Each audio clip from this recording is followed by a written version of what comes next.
आज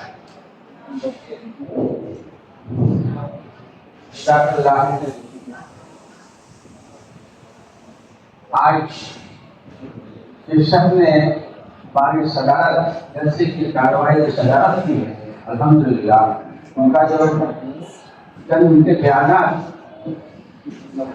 बयानात में बहुत ऐसे बहुत सारी चीजें सीखने के लिए उन्होंने बताया थी, और इंशाअल्लाह हम उम्मीद है कि सब लोग मेरे बातों को ध्यान रखेंगे और अपनी जिंदगी में इसको जरूर उतारेंगे, ताकि जिंदगी भी अच्छी हो और हमारे बच्चों की परवरिश भी अच्छी हो और हमारी आकल भी बढ़े। सदर साहब, आपका बहुत बहुत शुक्रिया, आपने वक्त दिया और हमारे इस जलसे को बच्चों के हौसला अफजाई के लिए सबकी तरफ से आपका शुक्रिया। आपने यकीन वक्त से इस जलसे को घर रौनक बख्शी।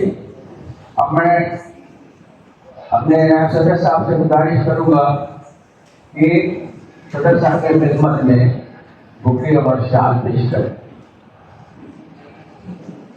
तो लोग तालियों से इस्तेमाल कीजिए और सदर साहब की कई जो बातें आप सब ध्यान रखेंगे और उन्होंने जो हौसला अफजाई बच्चों के लिए वो बहुत कीमती है।